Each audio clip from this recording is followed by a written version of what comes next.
na mesma reverência. Você pode sentar. Deus é muito bom, irmãos. Deus é bom demais. Ele é bom na sua essência. Deus não é ruim. Deus não tem algo ruim para nos entregar.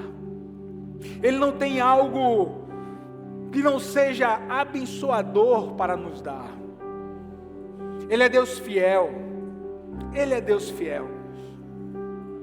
Um Deus que ama tanto a mim e a você, a ponto de entregar o seu Filho para morrer na cruz em nosso lugar, a ponto de entregar seu Filho para que nós pudéssemos ser salvos da perdição eterna, mas não somente isso, mas que nós pudéssemos desfrutar de uma vida abundante aqui nessa terra, de uma vida abençoada. Deus tem uma vida abençoada para você, querido. Deus não tem uma vida somente de dores, não. Ele tem uma vida abençoada que, apesar das dores, apesar das lutas, apesar das circunstâncias difíceis, Ele continua a estar conosco. Você crê nisso? Ele continua a nos acompanhar. Olha, a bondade do Senhor nos acompanha, querido, o favor de Deus nos acompanha. Deus é bom para todos, sim, o sol nasce para todos, para justos, para injustos, a chuva cai para todos, para os bons, para os maus, mas entenda bem uma coisa, existe algo chamado favor de Deus. Quem crê nessa palavra? Favor de Deus é para os filhos. Favor de Deus não é para quem é bonzinho, para quem faz mais, quem oferta mais, quem dizima mais, tem nada a ver. A bondade de Deus, o favor, aí eu estou falando de um favor, é o que nos acompanha. Sabe o que é o favor? É uma porta que Deus abre que a gente não espera. Sabe o que é o favor de Deus? É Ele conservar em saúde enquanto tantos estão doentes.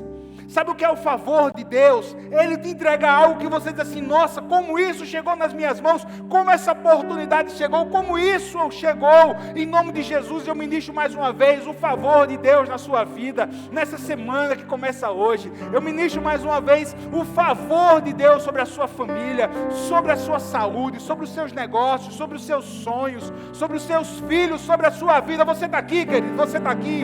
Então aplauda Jesus aí no seu lugar, aplauda Jesus. Glória a Deus, glória a Deus, Ele é bom. Você diz amém?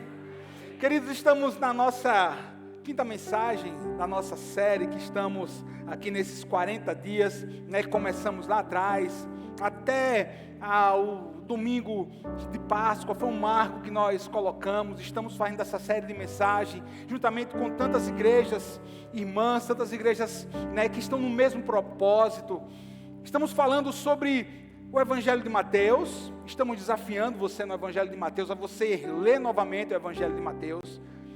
E as palavras estão sendo ministradas com base em alguns capítulos desse Evangelho. E hoje nós vamos falar sobre a mordomia da vida cristã. Nós vamos falar hoje sobre Mateus 19, Mateus 20. Os textos vão aparecer daqui a pouco aí no telão. Mas mordomia é algo que a palavra de Deus nos ensina que nós devemos viver. É algo que a palavra de Deus nos ensina para que nós possamos ter uma vida muito mais abençoada. Quem crê nisso, em nome de Jesus? Diz respeito a tudo na nossa vida. Não só diz respeito às nossas posses, às nossas finanças, aquilo que Deus tem nos abençoado, mas diz respeito a tudo na nossa vida. A mordomia da vida cristã, né, fará com que a sua vida e relacionamentos com Deus não sejam marcados apenas por momentos pontuais de adoração, mas transformará, sim, queridos, toda a sua vida em algo do céu que se realiza aqui nessa terra. Porque nós fomos projetados para viver a partir do céu. Quem diz amém por isso? Fomos projetados para viver a partir do céu, ou seja, a partir dos princípios de Deus. Quando nós fomos gerados, quando você foi gerado na face de Deus, você foi gerado no coração de Deus, foi gerado no coração do Pai. E o desejo de Deus é que a nossa vida, sim, aqui nesse tempo, seja realmente de acordo com os seus princípios. Mateus capítulo 19, capítulo 20, vai falar que Jesus Cristo estava sendo seguido por uma grande multidão, como era muito comum. E nessa fase do ministério de Jesus, encontramos ensinos muito importantes para o nosso dia a dia. O Evangelho de Mateus tem vários registros marcantes. Mas nessa tarde, vamos falar sobre mordomia. Mordomia, no grego, é a palavra oikonos, que significa oikos, casa, e nomos, lei. Ou seja, um administrador ou governante da casa. No sentido de estabelecer princípios e valores que vão governar a sua casa. Nós temos que ser governados pelos princípios do céu e não da terra. Irmão, qual é o princípio da terra que nós vamos, como filhos de Deus, utilizar? Irmão, o princípio da terra é zero, é nenhum. Porque o princípio da terra, sabe o que é? Pecado contra Deus, é egoísmo, é traição, é trapaça, é o jeitinho lá para fazer as coisas não de acordo com o que é justo, não de acordo com o que é reto. Nós não podemos ser governados com esse princípio. O Novo Testamento vai nos dizer isso. O Antigo Testamento já falava sobre isso. A palavra do Antigo Testamento, no hebraico, é machal, que significa ter autoridade, domínio, governar e exercer o domínio. Afinal de contas, pastor, o senhor está falando sobre mordomia, mas o que é que significa biblicamente mordomia? Mordomia, o mordomo era o indivíduo que era encarregado de administrar os bens em residências alheias, cuidando das tarefas domésticas e cotidianas, distribuindo-as entre os outros empregados. O mordomo mais conhecido do Antigo Testamento é José. Quando ele chega na casa de Potifar, quando ele chega na casa daquele senhor egípcio, a Bíblia nos diz que Potifar começa a prosperar, mais ainda do que ele, uma prosperidade que havia chegado na vida dele, vai se tornar algo exponencial. Por quê? Porque um homem com os princípios basilares de Deus chegou na casa dele. Olha o que os princípios da palavra de Deus nos faz. Queridos, os princípios da palavra nos fazem prosperar, nos fazem ir mais além.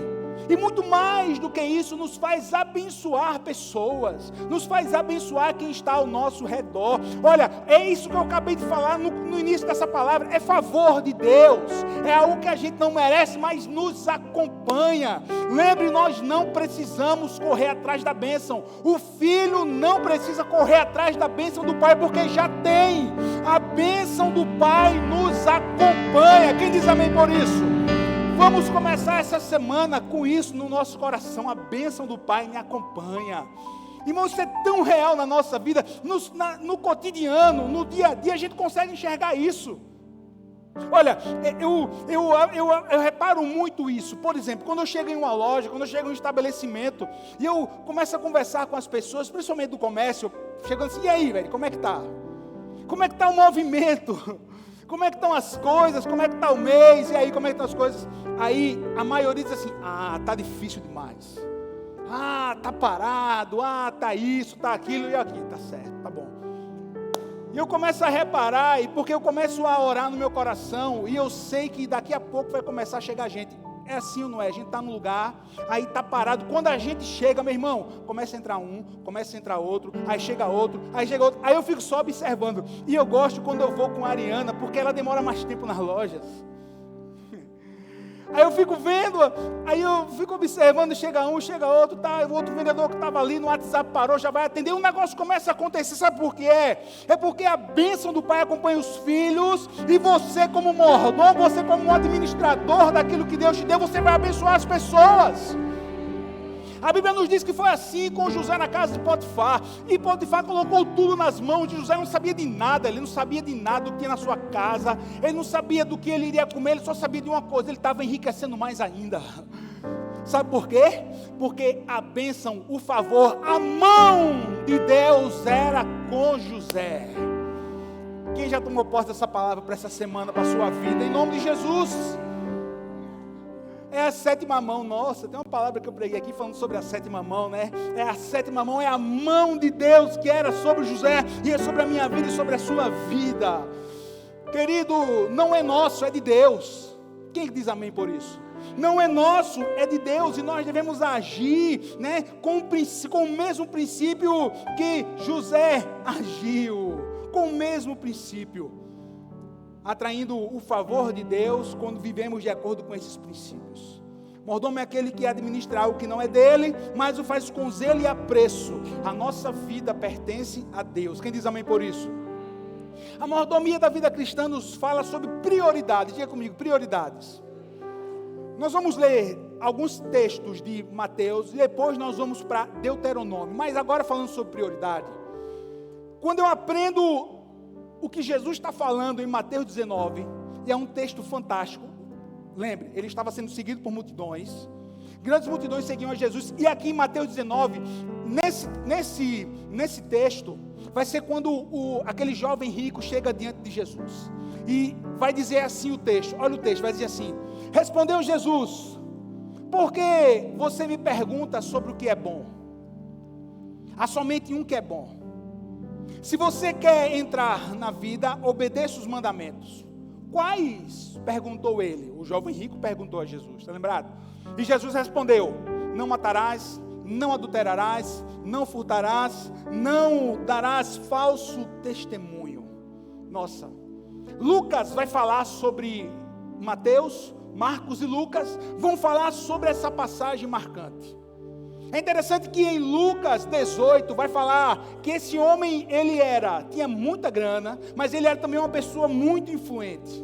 Marcos vai falar que ele tinha muito recurso, ele era influente e ele se ajoelha diante de Jesus. Mas juntando essas três passagens de Mateus, Marcos e Lucas, nós vamos ter nós vamos ter o cerne desse ensino. Aquele homem, ele afirmava que tinha cumprido toda a lei. E Jesus não vai dizer que ele fazia ao contrário. Não, ele cumpria a lei. Mas o que estava no coração dele, sabe o que era? Eu sou tão bom. Eu sou um cara tão bom. Eu faço tanto bem a mim e aos outros, que eu não preciso desse Jesus para herdar a vida eterna. Eu vou colocá-lo à prova. A gente pode interpretar esses textos dessa forma. Porque ele achava que, simplesmente, cumprindo a lei, sem reconhecer quem era Deus, ele chegaria à vida eterna. Querido, aprenda uma coisa. Nós só herdaremos o céu pela graça de Deus. Quem diz amém por isso? Evangelho sem graça é igual a religiosidade. Evangelho sem graça é igual a pesos. Mas o evangelho com graça, meu irmão, com a graça de Deus torna-se amor. Torna-se o cumprimento dos princípios por amor. Aparentemente era um homem obediente, mas o seu coração estava totalmente desconectado de Deus. Desconectado de Deus. Querido, veja bem. Entenda que Deus ele tem que estar no centro de toda a nossa vida. Imagine você formando aí um desenho na sua mente. Imagine a palavra Deus, imagine a palavra Jesus. E tudo na sua vida tem que convergir para Deus. Da mesma forma que converge para Deus, volta para você. Ou seja, Deus está no centro, mas a minha família converge para Deus, os meus negócios convergem para Deus, as minhas finanças convergem para Deus, a minha adoração, o meu convívio com o próximo, tudo é uma via de mão dupla. Deus, ele precisa estar no centro da nossa vida. Porque se eu coloco algo acima, meu irmão, eu tenho que, a prioridade muda. Então é melhor eu entender que Deus ele tem que estar no centro do meu coração, tem que estar no centro da sua vida. Aquele jovem não tinha isso no seu coração. As prioridades deles estavam invertidas. Ele até tinha Deus, mas algo estava em primeiro lugar. Não se conectava. O ensino vai falar sobre prioridades. O ensino vai falar quem é dono do meu e do seu coração de verdade. Quando você entende os princípios e você vai viver os princípios, entenda, você vai revelar, esse é o número 2, as pessoas, ao mundo e a você mesmo, quem está no centro do seu coração, quem é o dono do seu coração. A mordomia, quando eu coloco isso em primeiro lugar e eu vivo os princípios vão revelar quem é dono do seu coração, quem é dono do meu coração. Continuando o texto, diz assim, quem está aqui, irmão? Quem está aqui? Ouvindo isso, o jovem, aí Jesus diz assim, né? Se você quer ser perfeito, vai, vende tudo que você tem, dá aos pobres e me segue. Aí o texto vai dizer assim: ouvindo isso, o jovem afastou-se triste, porque tinha muitas riquezas. Irmão, o cara era avarento, velho. O que governava o coração dele era o que ele tinha. O que tem tido o primeiro lugar no seu coração? Reflita em nome de Jesus. Entenda, pode nem ser aquilo que você tem, pode nem ser o seu dinheiro, pode nem ser as suas posses. Às vezes, entenda bem, o que está ocupando o primeiro lugar no seu coração, quem sabe, é um namoro. Olha que coisa para aí. Sabe por quê? Porque se esse namoro está impedindo você de você amar mais a Deus, está na hora de você apagar da sua vida. Porque Deus não está tendo a prioridade do seu coração. Quem sabe o que está tendo a prioridade do seu coração, escute bem, é o seu trabalho. E eu não sou doido aqui, nem vou falar para você deixar o seu trabalho, estou dizendo isso. Nessa parte da palavra, eu estou dizendo que você tem que reagrupar, readequar as prioridades do seu coração, colocar tudo diante de Deus. Porque entenda bem, você vai sair amanhã, você vai trabalhar, você vai empreender, você vai vender, você vai comprar, mas tudo vai depender de Deus. Quem entendeu o que eu estou falando aqui? Vai depender de Deus. Se o seu trabalho está impedindo de você se relacionar com Deus, está na hora de você reorganizar a sua vida. Se o seu negócio está te afastando, se o seu negócio está afastando você, abra os seus ouvidos espirituais do seu coração. Se o seu negócio está afastando você do convívio dos santos, da igreja, está na hora de você reagrupar as prioridades do seu coração. Está na hora. Eu estava conversando essa semana com um jovem que disse assim: pastor, eu não estou vindo para a igreja porque eu estou estudando, eu entrei na faculdade, e eu estou fazendo um curso que demanda muito, e eu estou estudando muito, eu estou virando noite, estou fazendo isso, estou fazendo aquilo. Eu disse assim: interessante, né? Mas quando foi para entrar, você estava em todo culto, fazia campanha, pedia para orar. Entenda bem, a igreja não é Deus, mas a igreja é fundamental para o meu relacionamento com Deus. Ela é fundamental. Veja só, infelizmente, quando uma pessoa começa a se afastar de Deus, sabe qual é o primeiro passo que ela dá? Deixa de vir para a igreja. É o primeiro passo. É o primeiro passo. Oxi, meu irmão, cadê fulano que nunca mais veio na igreja, hein? Pergunta um, pergunta outro. Pastor, não vai vindo mais não, está assim, está assado. Meu irmão, peraí, Deus te deu algo. E, pastor, mas eu ando muito ocupado, esse menino. Eu estou estudando muito. Meu filho, Deus te deu. Você tem que priorizá-lo. E uma das formas que eu priorizo, é na adoração em conjunto. Eu ouvi a palavra, meu Deus, a Bíblia diz assim: a fé vem pelo ouvir a palavra de Deus. Não se afaste do convívio da igreja, porque se você afastar, você torna-se uma presa mais fácil para o inimigo. Não afasta. Começa a priorizar, começa a colocar em ordem, porque esse homem, o que era a primazia dele era o quê? Era o que ele tinha. Meu Deus, se Deus tem te abençoado, louvado seja o nome dele, mas entenda, você é abençoado por Deus, é a mão de Deus. Quem diz amém por isso? É a mão de Deus, foi a mão de Deus, aleluia, louvado seja Deus. Aí agora eu vou para o livro de Deuteronômio, que vai falar sobre generosidade. Nossa, meu Deus do céu, como nós aprendemos com essa passagem, como nós aprendemos sobre ser generosos, como nós aprendemos com os ensinos desse princípio da palavra de Deus, que à medida que eu entendo esse princípio, mais abençoado eu sou. Olha a passagem de Deuteronômio, no capítulo 15. Deuteronômio, capítulo 15, vai aparecer aqui, versículo 9. Cuidado, olha como começa o texto. Cuidado, que nenhum de vocês alimente esse pensamento ímpio. No 7º ano, o ano do cancelamento das dívidas está se aproximando. E não quero ajudar o meu irmão pobre. Ele poderá apelar para o Senhor contra você, e você será culpado de todo o seu pecado. Deixa eu te colocar a par desse contexto. Quem sabe você não entende o que está sendo tratado em Deuteronômio. Deuteronômio 15 vai tratar sobre o cancelamento das dívidas. Vai tratar sobre o cancelamento de dívidas entre os judeus, entre os irmãos. Não está no telão, mas o capítulo 1, o versículo 1 de Deuteronômio 15 diz assim: no final de cada 7 anos, as dívidas deverão ser o quê? Canceladas. Aí o texto está dizendo assim: se você está vendo que o 7º ano está se aproximando, e você, vai perdoar quem te deve, que você faça isso de coração. Não retenha, não seja uma pessoa egoísta. É isso que Deuteronômio está nos ensinando.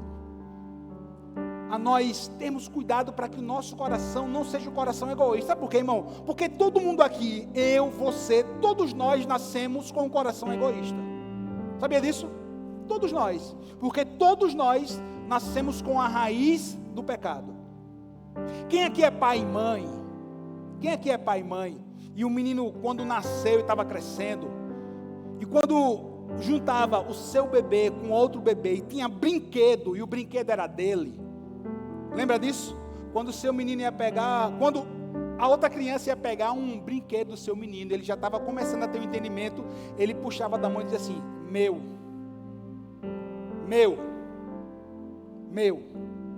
Ai, irmão, eu lembro disso dos meus filhos. Provavelmente eu também agi, provavelmente não, com certeza eu agi assim, porque, meu irmão, é só Jesus para me aguentar. Agíamos assim. E Deus está dizendo assim: olha, o coração de vocês é dessa forma, mas os princípios da mordomia, os princípios da entrega, vai transformar o seu coração. É isso que Deus está falando. De um coração egoísta para um coração abençoador. Irmão, vê só. Da mesma forma que nós gostamos de dar presente, de receber presente, a gente fica tão alegre quando a gente dá algo para uma pessoa e a pessoa se alegra. Não é verdade, irmão?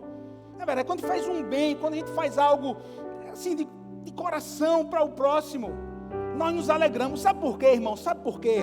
Porque mesmo nós nascendo com a gente nascendo com a raiz de pecado, o nosso coração que foi formado na face de Deus, é um coração que tem que ser igual ao coração do Pai. E sabe quando é que Deus se alegra?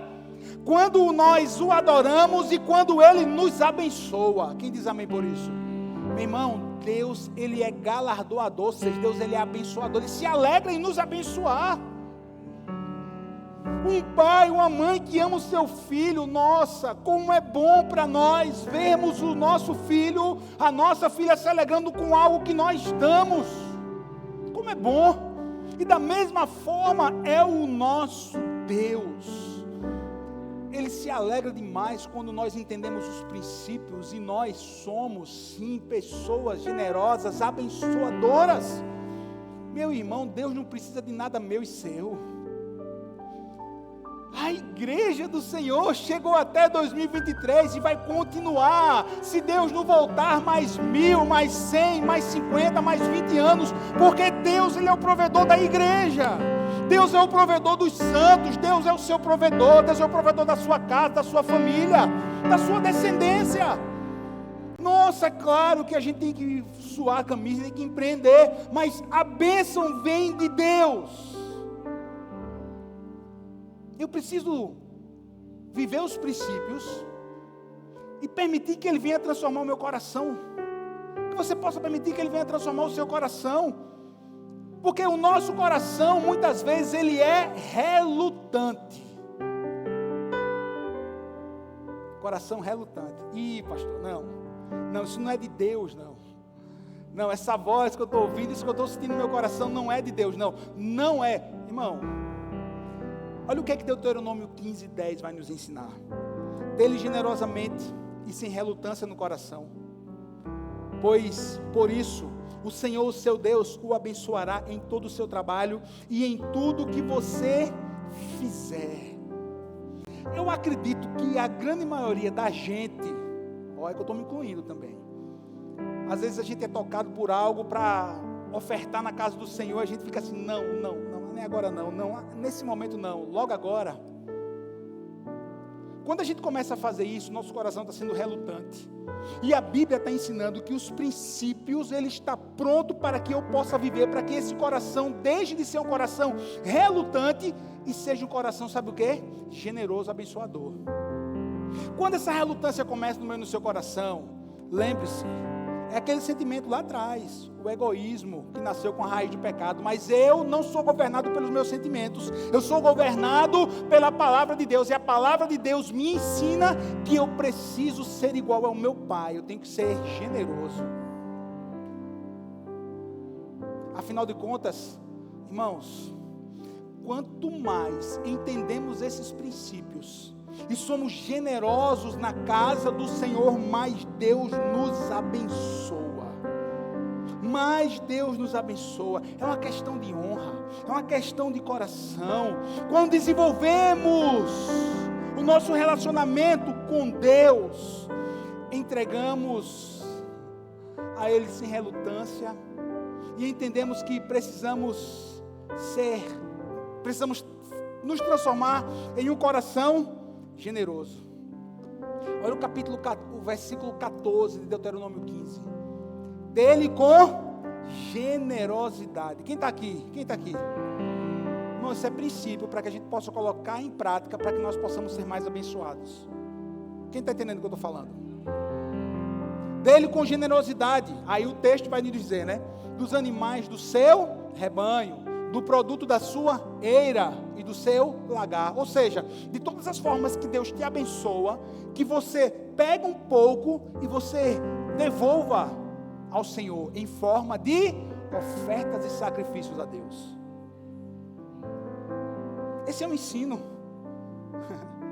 Esse é o ensino da palavra.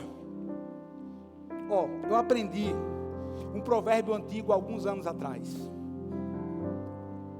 Um provérbio antigo diz assim: o que guardei, perdi. O que gastei, eu tive. O que doei, eu tenho. O que guardei, perdi. Por que esse provérbio porque ele é tão antigo? Lembre-se, nesse tempo, por exemplo, no tempo do Senhor, as casas não tinham, a maioria das casas, 95% das casas não tinha piso. E o piso que tinha era uma pedra batida. A maioria era o que? Era de barro batido. Tinha banco? Não, ainda não tinha banco. As pessoas guardavam as suas moedas em casa. Lembra da dracma perdida? Pronto, é inspirado nisso. No cotidiano das pessoas. E as pessoas tinham moedas. E era muito fácil derrubar as moedas. O chão de areia se passava, e areia para um lado para o outro, poeira, perdia-se a moeda. Aí o texto está dizendo assim: o que eu guardei, eu perdi. O que guardei, eu perdi. Pastor, então quer dizer que eu não posso, que eu não devo, por exemplo, fazer uma poupança? Nada a ver. Você deve ser prudente. O que você não deve ser, sabe o que é? É ter um coração avarento para só pensar em guardar. Quem entendeu o que eu falei? Equilíbrio é chave para a vida cristã, irmão. Aí o provérbio diz assim: o que guardei, perdi. O que gastei, eu tive. Irmão, peraí. É bom demais gastar, é ou não é? Irmã, você vai na loja, você vê aquele sapato, meu irmão.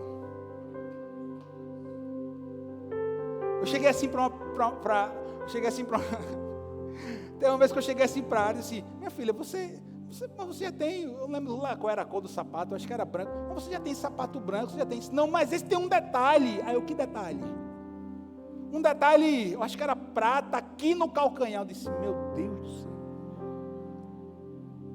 A gente, né, os homens, a gente tem uma chinela, a gente tem um tênis, eu tenho um tênis de correr, tenho um branquinho, tenho um preto. Tá bom, já deu.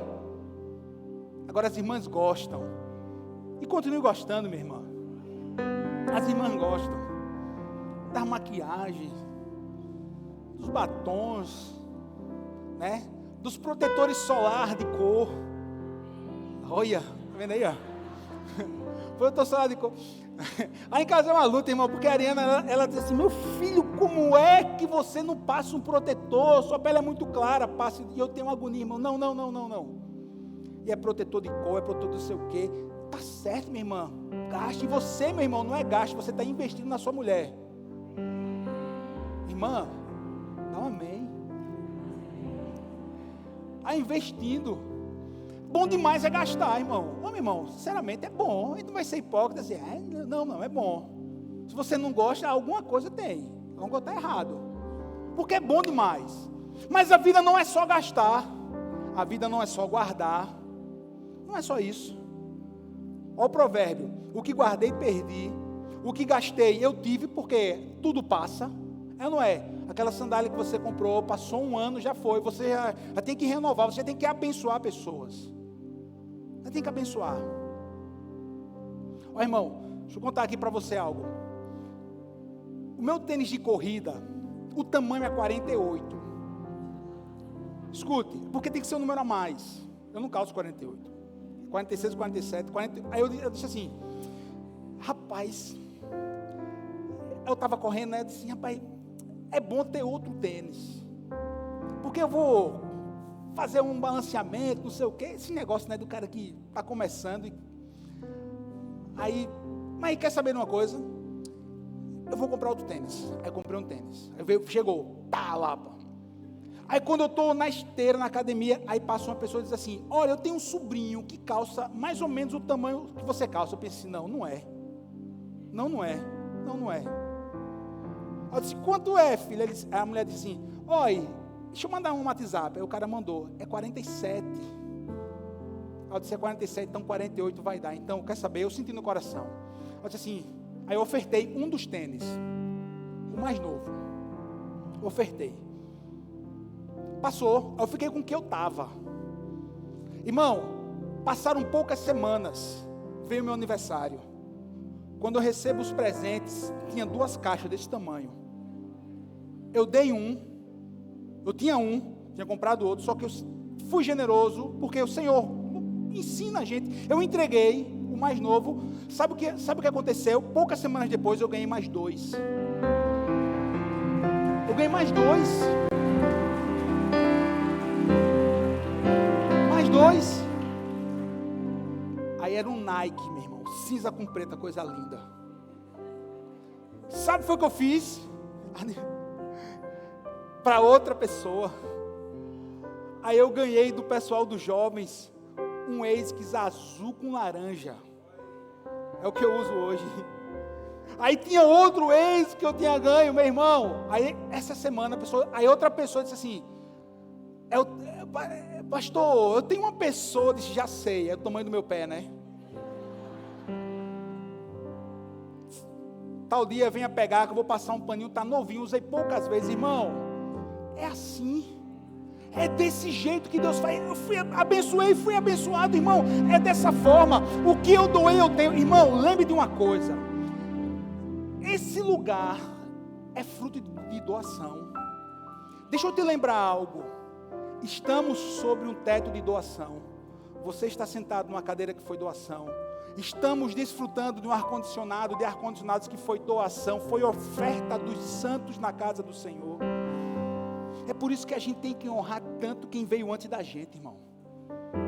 Quando a gente chega aqui, que vê esse lugar lindo, bonito, abençoado, meu Deus, obrigado pelas pessoas, pelos irmãos que vieram antes da gente, e que entenderam, que tiveram a visão da oferta, a visão de abençoar o reino, e desse lugar, quantas pessoas foram abençoadas a partir desse lugar, quantas cidades foram abençoadas a partir desse lugar, quantas famílias foram abençoadas, sabe por quê, irmãos?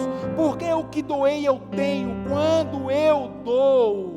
Quando nós entregamos, quando nós somos generosos, quem se responsabiliza é Deus. E entenda uma coisa, ninguém ganha de Deus em generosidade. Ninguém ganha de Deus. Ninguém ganha. Isso é um ensino da palavra de Deus, meu Deus. O que eu guardei eu perdi. O que eu gastei, eu tive. O que eu doei, eu tenho. depois da nossa profissão de fé, sabe qual é o teste mais rigoroso para mim e para você? É colocar Deus em primeiro lugar no nosso coração, no que diz respeito às nossas posses. É o maior teste de fé.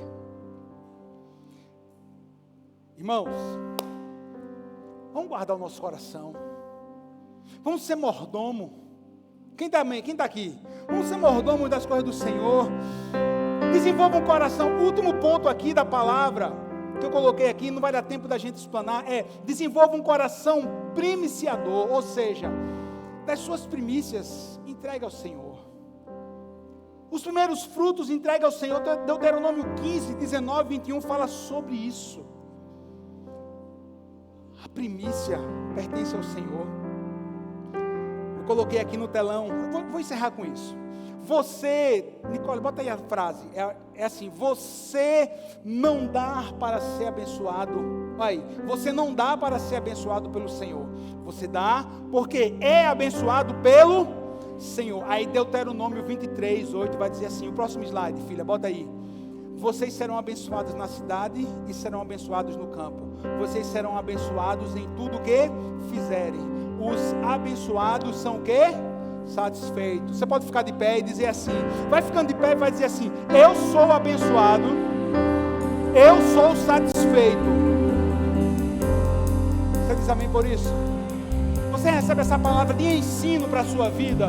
Você pode aí no seu lugar adorar o Senhor. Você pode no seu lugar adorar o Senhor com a equipe.